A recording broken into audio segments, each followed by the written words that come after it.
Matt Walsh and Nick Carter are partners at Castle Island Ventures. All views expressed by them or the guests on this podcast are solely their opinions and do not reflect the opinions of Castle Island Ventures. Guests and hosts may maintain positions in the assets discussed in this podcast. You should not treat any opinion expressed by anyone on this podcast as a specific inducement to make a particular investment or follow a particular strategy, but only as an expression of their personal opinion. This podcast is for informational purposes only. Brought down by bad mortgage investments, Lehman, which has 25,000 employees, will be liquidated. The federal government loans American International Group, AIG, $85 billion. This is a different kind of market, and the Fed is asleep. The federal government is stepping in to stabilize Fannie Mae and Freddie Mac, the two mortgage giants that have been threatened by the housing crisis. The Bank of England has pumped £75 billion more into Britain's ailing economy with a new round of quantitative easing. You print a couple $1 trillion, and all of a sudden, people start to worry. So out of this worry, we have something called the Bitcoin. Welcome to On the Brink. I'm Matt Walsh. And I'm Nick Carter. I have a brutal cough. This might be a tough episode. I might just be coughing. Yeah, you're looking somewhat unwell over there. I feel Matt. fine. I've just been coughing all day. I don't know what it is. I feel bad for our podcast editor. I've started to hear rumors that there's like a new China virus. Are we allowed to say that? We can say that. Oh, great. There's a new China Awesome. virus out there. Awesome. And the conspiracy is that it's revenge for the tariffs. Oh, really? That makes sense. That there's a new one. Yeah. So maybe that's what you got. So, all right. Well, I know I have a playbook for what we're going to do. Just buy a lot of toilet paper and, I know how to deal with lockdowns. Buy financial assets. Yeah, really. I know. Yeah, right. Double down on crypto. Get the money printer up. When ETH wicked down to $89 last time. Remember that? It did, didn't it? Yeah. I mean, that was kind of pre-Sol being a major player on the financial markets, I would say, though. I don't know if anything could save Ethereum right now. Everyone's mental model now is crisis, buy, risk assets. We've been trained. Which is not a great mental model, right? I mean, historically, that's not the way the world works. But when the Fed is ready... You know who might have the hardest job in America right now is Jerome Powell. I was going to say Scott Bessent. Maybe Bessent. But Powell's getting a lot of heat today. I don't know if you saw this. Well, Trump is trying to fire him. Right. Trump wants rate cuts. Warren is lashing out at Trump, saying that he needs to be independent. But Warren was calling for rate cuts to Powell 6 months ago. What's going on here? If you're looking for ideological consistency with Elizabeth Warren, not an enviable job, either at the Fed or the Treasury. It's just remarkable that we don't have better data. I guess the Fed has a lot of access to data that maybe normal people wouldn't have, but the Fed's just definitionally going to be behind based on the data lag, don't you think? I want to wind back the clock and address something. Did the soft landing happen? I guess so. Can we declare victory on that? I think it was a soft landing, yeah. I mean, it was, right? Like, nothing broke except for 3 banks, but we got stuff to say about those banks. So basically, nothing broke. Nothing broke. I mean, we did have some extraordinary measures, right? What was the BTFP? They created new, alphabet soup facilities. Yeah, I mean, basically, there was I feel like we were dismissive of this, so we have to do a mea culpa now and say there was a soft landing. Were we on record? This is a great thing about this podcast. I can't even remember our stance. We just never remember. Did we say that there was going to be a soft landing? It's the bad thing about having this. We thought that there would be a hard landing. Maybe that's what I thought. I think you got to give Powell some credit there on the soft landing. I think it was soft, but who knows? Maybe it's kind of like you could fall further at this point, though. The landing now is not soft. The trapdoor is what it is. Yeah, I don't know if it's landing or... Yeah, that's it. We were on the floor, and now we're in the basement. Yeah, there's a dungeon there that we didn't know, and it was tariff-related, I think. So, we had a very big podcast this week. We did. You sat down with Yuval Ruz and Eric Saraniecki of Digital Asset, which is kind of a funny name for a firm. Yeah, this is Digital Asset Holdings, now called Digital Asset. I would say there are few people in the industry that have been so vitriolic towards private blockchains than myself. That's right. That's one of your causes, is hating on private blockchains. And I want to give myself a lot of credit for not being closed-minded to the category, and because what Digital Asset is doing is not really a private blockchain. They have a public blockchain with privacy on top. So I think about it, I'm radically oversimplifying it, but there's private chain elements on a public chain. So consider me intrigued. The private and private blockchain refers to the data, right? It's not publicly available for someone to scrutinize. Is that it? Well, what I was sort of to refer to the validation. I mean, I was reacting to, working at a big financial services firm. You'd have these companies come in 2015, 2016, that would just come in and say, look, Bitcoin is not going to be a thing. And what we need is a consortium blockchain and not have it open to the public. We're never going to be able to make a public chain work for anything. So it's more of that vein that I was really allergic to. Is it, I guess we have a taxonomy question here. Is the notion of a private blockchain that not just anybody can publish data to the blockchain?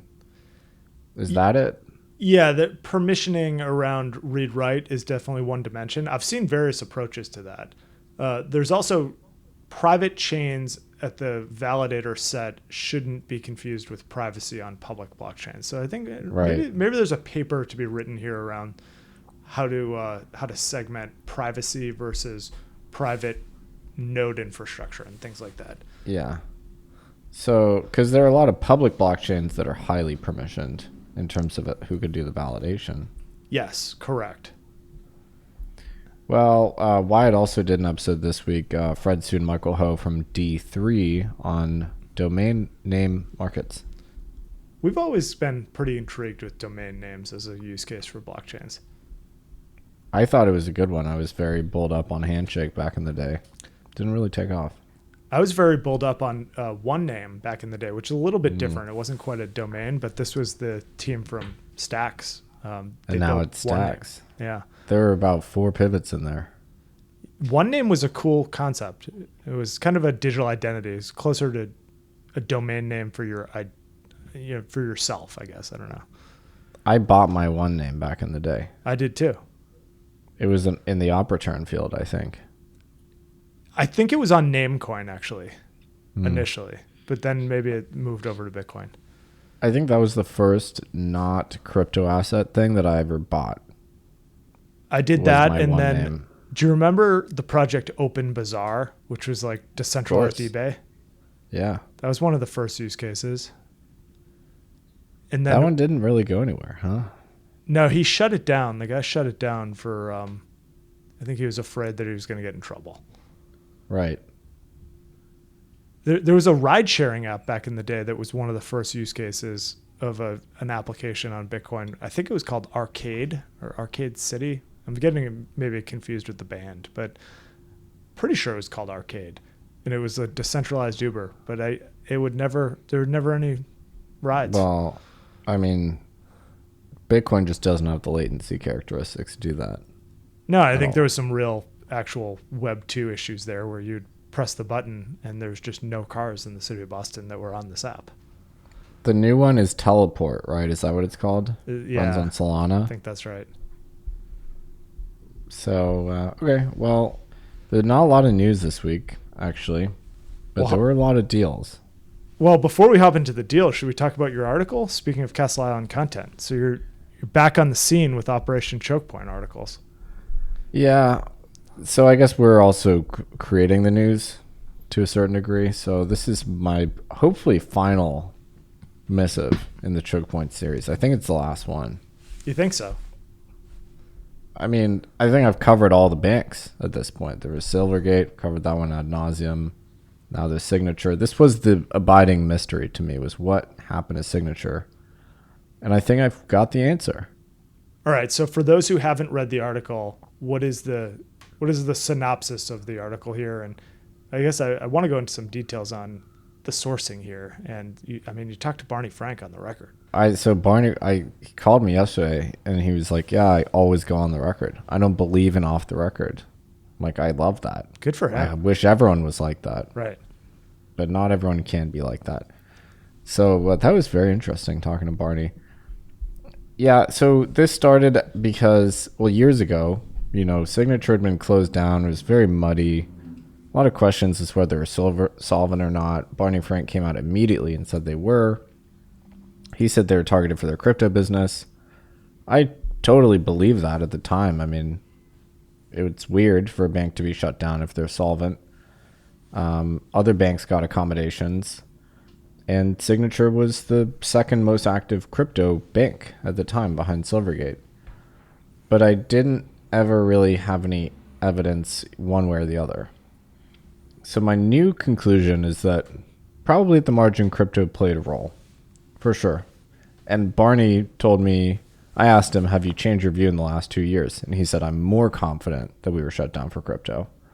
He actually referred to the Coinbase case with the FDIC, and he referred to those pause letters and said, now we know for sure that there was an anti-crypto animus.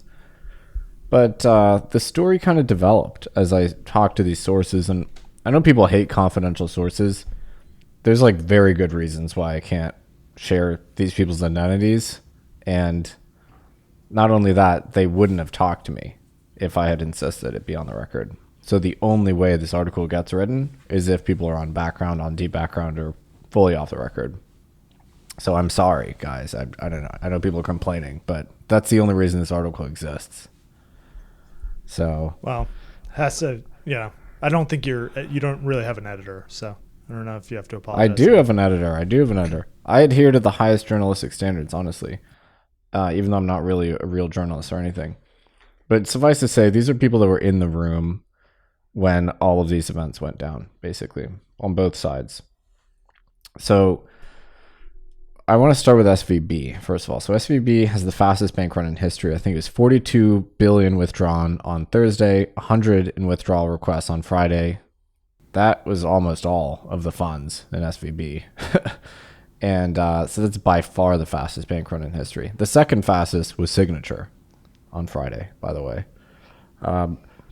SVB collapses. At this point, they're sent into receivership at noon on Friday. At this point, there's two banks that have collapsed. Silvergate, they voluntarily liquidate. They're in California. Silicon Valley Bank, they're also in California. At this point, the crisis is not, quote unquote, systemic.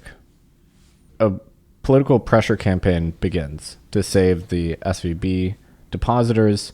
Frankly, from my perspective, I think it was the right call, actually.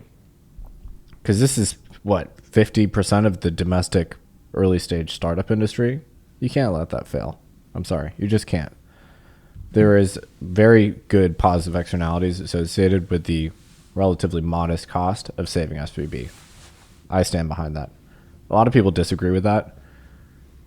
Based on what I write in the article is Nancy Pelosi calls the White House.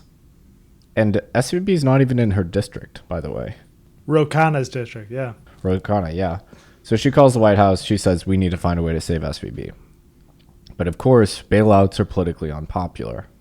And the systemic risk exception, which is the rule that dictates whether the FDIC can sort of override and do a bailout and make uninsured depositors whole, that hasn't been triggered because the crisis is arguably not systemic at this point.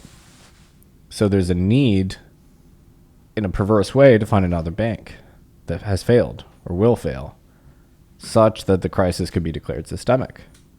That bank was Signature. They're in New York. They're a very different kind of bank. They banked real estate, accounting firms, law firms. They were not like SVB. They didn't have this flighty depository base of tech startups. But they were under pressure, for sure. They had a high percentage of uninsured deposits, and the stock price was under pressure. They were a big bank. They peaked at 110 billion in deposits, a large institution. They were teetering. That weekend, Barney Frank called Jerome Powell. This is what you get when you have Barney Frank on the board. He calls Jerome Powell. He asks for help. Powell passes him on to Michael Barr. Barr doesn't like crypto. We know that. Barr doesn't call back. They were asking for their collateral at the FHLB to be passed over the Fed so they could borrow against it and get sufficient liquidity to open on Monday. That request is stonewalled. On Sunday night, they're sent into receivership. They're not given the chance to open. They're not given the chance to save themselves. They're sent into receivership. 47 minutes later, the systemic risk exception is triggered and everyone's made whole, including SVB.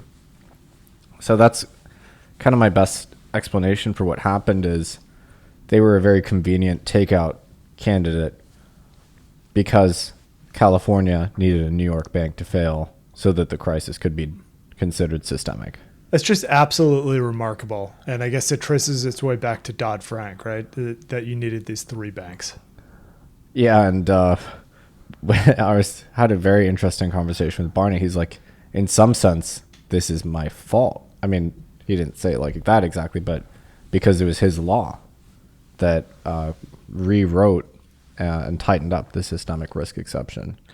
And then very ironically, it came full circle and it was his bank. The other thing I haven't mentioned is this didn't have to happen. There were offers on the table from at least 4 financial institutions to acquire SVB on Thursday. This is before the worst bank run, which was on Friday. Those offers were turned down by the FDIC. I discovered that the reason behind this was Marty Gruenberg was beholden to Elizabeth Warren, who had helped him regain his seat as chair of the FDIC and beat Adrian Harris, who was in contention. Warren hates bank mergers, so he was just carrying out his instructions from her. No merger was allowed. The crisis was allowed to continue. That was an interesting wrinkle in the story. By the way, no one's ever reported on that. Yeah. And one of these banks was a GSIB as well. No one's ever reported on this. I think it's very, very notable. This crisis could have been nipped in the bud. It was allowed to continue. Crazy. Well, good reporting there. I mean, really feel bad for Signature employees and Signature investors too. I mean, it seems like this bank did not have to go under. And depositors. A lot of people, employees, depositors, shareholders reached out to me and said, thanks for writing this. And my heart goes out to them. I think it was a crime. I think what happened at Silvergate was particularly egregious, but I'm also very sympathetic to Signature. So I'm glad I wrote this. Michelle Bowman said she would look back into those failures in our confirmation hearing. So maybe we will get a re-examination and maybe more facts will come to light. Well done on that one. All right, moving on. Let's hop into some deals of the week. First one up is Auradine. This is a company in the Bitcoin mining space. I believe they're an ASIC manufacturer. They're also pushing into the AI space. They raised $153 million from Stepstone Group, Maverick Silicon, Qualcomm Ventures, and others. That's a chunky raise. Next up, we have Towns, a decentralized communications protocol that raised $10 million from A16Z Crypto, Coinbase Ventures, and Benchmark. Plastic Labs is a decentralized identity protocol that raised $5 million from Variant, Whitestar, and BetaWorks. Then you have Ember Labs, a meme-centric application chain. Don't know what that means. Raised $1.8 million from Robot Ventures, Lattice Fund, and TempleDAO. Then it's Optimum, which is a blockchain memory infrastructure layer. They raised $11 million from 1KX, Robot, and CMT Digital. Layer 0, the cross-chain bridging protocol, raised $55 million from A16Z Crypto. That's a big raise, too. That's a big raise. Yeah. Then you have Neutral, which is a delta neutral yield protocol that raised $5 million from Styx, Accomplice, and Figment Capital. Then you have Oro AI, a decentralized AI platform. They raised $6 million from A16Z Crypto and Delphi Ventures. Resolve is a stablecoin yield protocol that raised $10 million from Cyberfund, Maven 11, and Coinbase Ventures.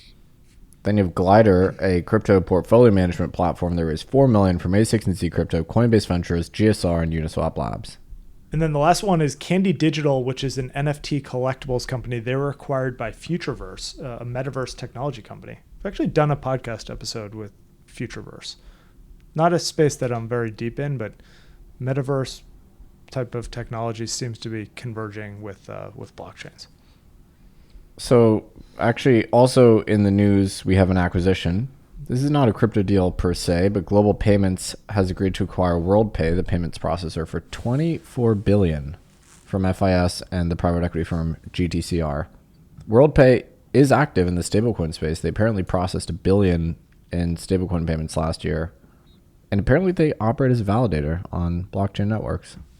It's a huge deal. I mean, all of these global payments businesses are going to have to be in the stablecoin game to some degree. So it'll be interesting to see who goes first and who the laggards are. There's probably some public market investors who are starting to get their attention piqued about stablecoins, maybe from the perspective of like, who are the shorts? You know, who's not adopting this technology? Yeah, I mean, that's the story of stablecoins, is creating a big consumer surplus at the expense of maybe some of the margins of some of these payment processors. I think so. I mean, just the more capital efficient. I guess you will see a lot of these remittance companies adopt stablecoins, though. It'll be the ones that can go quickly and figure out the last mile that benefit. Yeah, it's a choice of adoption or being disrupted. So I think it's an easy choice. All right, so here's a really weird story. There's a blockchain out there called Mantra, which if you've never heard of, I guess good for you. This is a layer 1 blockchain network focused on RWAs, real world assets. This was, what was it, last weekend, this token, which apparently was like a top 20 token on CoinMarketCap, it crashed by 90% in a matter of like an hour. And no one really knows what happened here. There's definitely speculation that a market maker dumped the whole supply. There's speculation around the team being involved in this.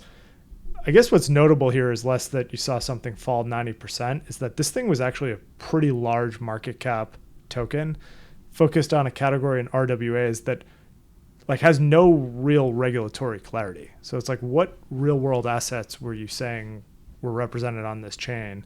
And why would the token itself be valuable? You know, it doesn't make any sense to me.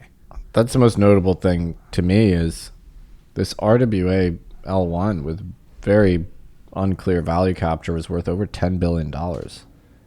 But it's like a gimmicky $10 billion. Clearly this thing was being propped up in some capacity by network participants in a way that was just raising capital from retail people on this dream of, hey, it's real world assets. But no one went a level deeper to figure out that you couldn't do a lot of these real world assets on chain. And even if you could, why would this blockchain stand to benefit? It's just it's a puzzling one. I would put Ondo in that same category.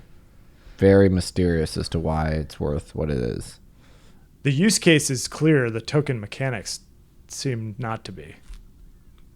So I don't think anyone knows what happened here. I'm sure there'll be more of these. Yeah, be careful out there, I guess, is the lesson learned there. But I think we're going to see some more stories coming out of Mantra, because just the mechanics of how something like that falls 90% deserve a lot of scrutiny, I would say. So also in the RWA space, arguably, Kraken has actually announced that U.S. equities are now supported on the platform. This is a sign of things to come, right? I mean, if you're Kraken, this makes all the sense in the world. You have a lot of retail and high net worth eyeballs on the platform that are buying and selling cryptocurrencies and doing stablecoin stuff. And so why not move into equities? I think you'll see a convergence here where you see more crypto native brokerages adding things like equities and almost trying to be a new front door to financial services for their customers. Kraken bought Trade Ninja a few weeks ago. So there's definitely a concerted push into broader financial services here. Also in exchanges, OKX, the offshore crypto exchange, they announced their plan to expand to the U.S. So they settled with the DOJ for $500 million over operating an unlicensed money transmitter business. Looks like they are feeling empowered to enter the U.S. market now. You think we'll see more of this? Offshore venues coming to the U.S.? I think so. I mean, Deribit pending acquisition by Coinbase is another great example. Is that really trading to Coinbase? I saw that report, but I don't know. Don't believe everything you read in the news is what I say. I predict that it happens. Okay. All right. With a high degree of confidence. All right. Let's talk about MicroStrategy. It wouldn't be a podcast episode without talking about them. So MicroStrategy, or Strategy as they're now called, they acquired 3,459 Bitcoin this past week for approximately $285 million. They now hold 531,644 Bitcoin. We also saw Metaplanet, which is the Japanese investment firm, kind of running the same playbook. They acquired $26 million worth of Bitcoin. They now sit on 4,500 and change Bitcoin. And finally, Semler Scientific, which is another one of these publicly traded companies that is stockpiling Bitcoin. They filed an S3 statement this week announcing a securities offering to raise up to $500 million for purpose of buying Bitcoin. They currently have 3,100 and change Bitcoin. So we're seeing a bunch of these publicly listed companies get more active in putting Bitcoin on the balance sheet. There are dozens of these now. Dozens. And I don't understand how or why, because if you wanted to buy the public company, Bitcoin company, wouldn't you just buy MicroStrategy? Why would you buy one of these smaller ones?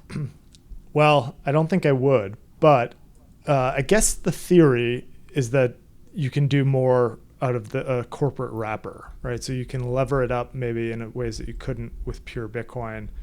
You could also issue convertible notes, and maybe the convert market is interested in having something with a esoteric exposure and upside of Bitcoin behind it. The preferred market. So it seems like it is financial engineering to find buyer bases beyond just the pure I want to buy Bitcoin customer. Now there's companies that do this for Solana, or company, I guess. What is it called? Janover? Yeah, we talked about that on the podcast last week. So it's a playbook that will maybe be run on other assets in the crypto space. I kind of have a hard time seeing this working with like the 20th biggest L1, though. I think it has to be one of the majors. Yeah, it's not immediately clear to me that this is a replicable playbook, even in Bitcoin, let alone other assets. But who knows? Doesn't mean people won't try it. No one's doing it for Ethereum. No one is doing it for Ethereum. Is that right? There's not an Ethereum version of this? There has to be. Well, I'd say Consensus probably aspires to that if they eventually list. Ethereum is just getting smoked, huh? The sentiment is very bad. Just kind of stuck in the middle, huh? Between Bitcoin and faster smart contract chains. Every time we say that, we get a lot of heat, though. I wrote an article about this like 4 years ago. You know who wrote an article about this? John Pfeffer. He did. Pfeffer was right. For a long time, people thought he was wrong, but he was actually right. We're going to get a lot of heat for that. Every time we mention that article, we have Ethereum people in our DMs saying you're wrong about John Pfeffer's paper. It's been 7 years, 7.5 years since he wrote that. Yeah, at least. That's, wow, time flies. I remember so clearly when that came out. It was December 2017, I think. One of my favorite podcast episodes ever was sitting down with Pfeffer when we used to have that office in Cambridge, and it was like a 2.5 hour podcast. That was a very early one on our show. I think one of the first 50. Went out and had a nice steak dinner after that one. That was a great steak. Yeah, really good wine too. So Jerome Powell is under threat, but he also likes stablecoins, apparently. He says, I think the climate is changing and you're moving into more mainstream of that whole sector, referring to stablecoins. He says, so Congress is again looking at a legal framework for stablecoins, depending on what's in it. That's a good idea. We need that. Wow. I like that. So in a week where Jerome Powell is getting a lot of heat, I like what he has to say about stablecoins. I mean, the Fed is the biggest outstanding question in terms of banks' ability to touch stablecoins, in my opinion. That's tone at the top. You know, my question on the banks getting into the stablecoin market is, what do they want to do here? Do you want to tokenize treasuries, or are they going to try to just push tokenized deposits? From a business model perspective, probably would make more sense for them to push a tokenized deposit, don't you think? Well, they don't want to disrupt themselves. I mean, a high yield savings account is not yielding anywhere close to the risk-free rate. So right. They want to be careful. Well, they want to be careful, but if you're just issuing and you're having to just keep the collateral immobilized and kind of have a narrow bank type of apparatus, there's not as much credit creation. But would a bank want their deposits moving around on an open loop network? I mean, that's antithetical to the way banks work, right? I would think, plus you talk about SVB and just the deposit flight and how fast that happened. I'd be worried about that if I was a bank. Yeah. I mean, you could just nail the basics. Onboard the issuers, onboard the PSPs, build API level banking. Let your clients use stablecoins for deposits and withdrawals. Let them deposit and withdraw outside of banking hours. Let them use it as an alternative to international bank wires. Just do that, and you have a great franchise. Yeah, it's kind of, there's some very low-hanging fruit there to just do things like what you just said versus launching a competitor to Tether or Circle. So, speaking of banks, JP Morgan now supports 24/7 blockchain-based settlement in British pounds, in addition to their euro and dollar offerings, via their permission network, which is now called Connexus, formerly known as Onyx. Apparently, they handle $2 billion in payments volume daily. I mean, maybe we owe them an apology. Like, is their private blockchain is working? Yeah, but you don't see announcements about private database products launching within banks. It's like, why is this newsworthy? It's like JP Morgan runs a private database that they call a blockchain, and it does a lot of volume. It's like, well, people's Oracle systems do a lot of volume too. They got us to talk about it, so it's become newsworthy thanks to us. Yeah, like now we're talking about it, but I don't know. They rumbled us. Don't get too excited about a private blockchain, is what I would say. Here was a very good tweet from a certain Mr. Alex Thorne, head of research at Galaxy. They, I think maybe for the first time, actually assembled all of the data in terms of lending, and crypto lending is just nowhere near where it was in 21, 22, which is arguably bullish. Yeah, that's a good development. He got his hands on some really good data here. So he was able to get these companies to actually disclose quite a bit around the total size of their loan book.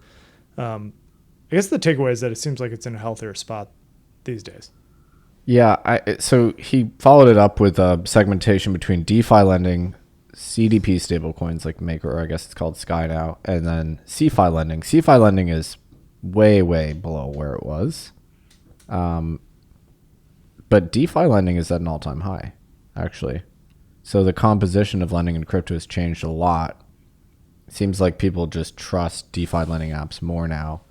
But I would say the market's still arguably starved of credit. There's a dearth of credit, in my opinion, in these markets, especially on the private side. Well, you talk about opportunities for banks. I totally agree that there's a dearth of credit. Why wouldn't a bank look at an over-collateralized Bitcoin loan, like a cash loan against Bitcoin collateral, as an attractive place to play?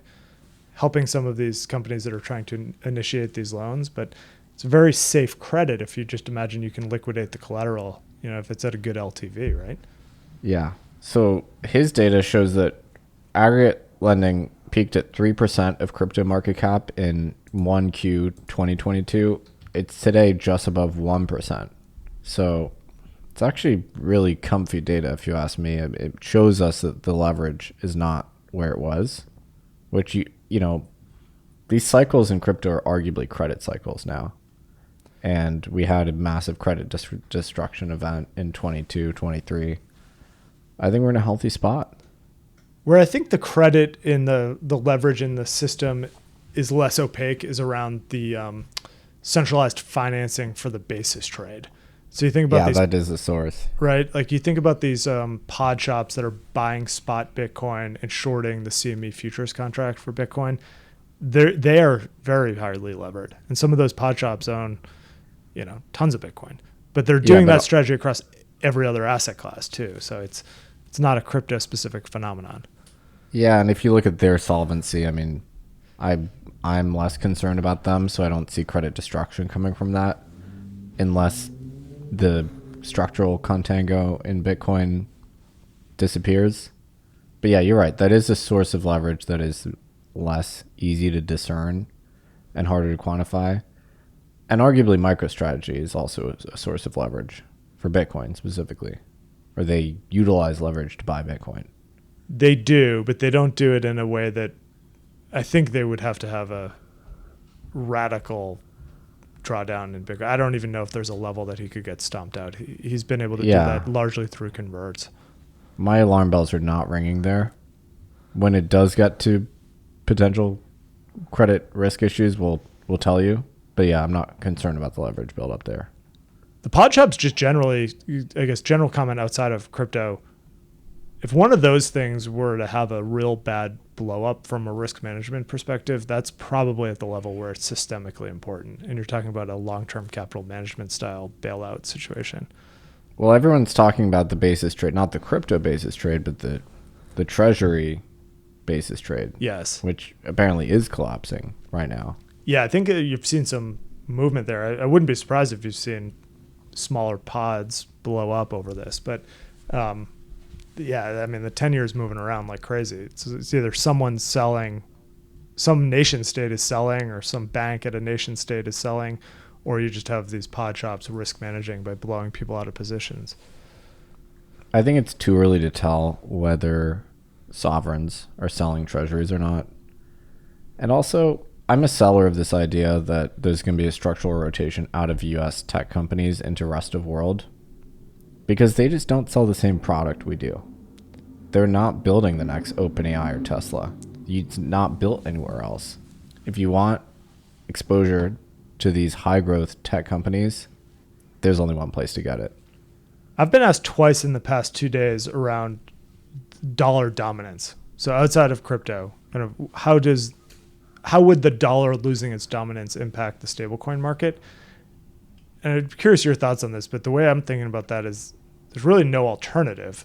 You could have a basket of currencies maybe emerge, but it's going to take a while. And then for that to translate itself into the blockchain space will take even longer. So right now you're just seeing 99% of the stablecoin market be denominated in dollars, and I don't see any signs that would change anytime soon. And I think the stablecoin market is an excellent indication of if the sovereigns are not involved and you let the market do what the market does, the liquidity characteristics mean that you have extreme concentration on one asset, basically. Right. So to me, that's very indicative that these things are enormously sticky. And for efficiency reasons, you don't want to be trading in and out of a basket of different FX. So I think the stablecoin market's a great indicator of continued dollar dominance. I mean, that's the only free market for currencies in the world.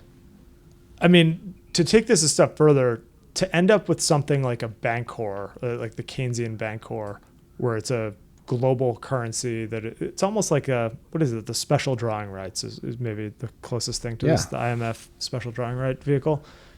The only way that's going to happen is if there's a world war and that is agreed upon at the end of the world war. Like that's not something that is organically going to pop up. Absolutely not. And you need a superpower to underwrite that system and manage it. The UN does not have the authority to do it. The IMF certainly doesn't. The Bretton Woods institutions don't.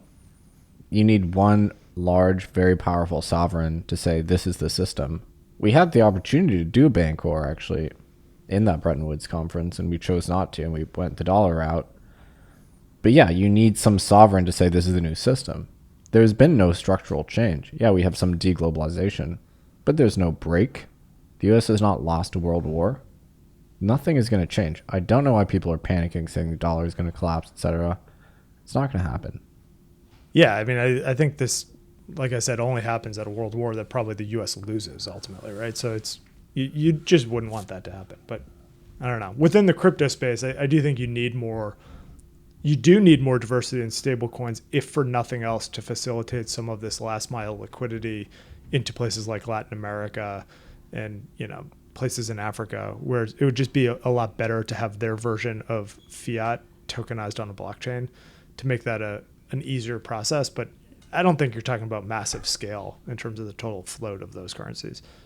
Yeah, I do think the stablecoin market would be much healthier if the dollar dominance is down to, let's say, 95% from 99%. Because as you say, it's much easier to do an on-chain swap from the dollar to some other FX, but you need those other FX stablecoins to exist. They basically don't exist.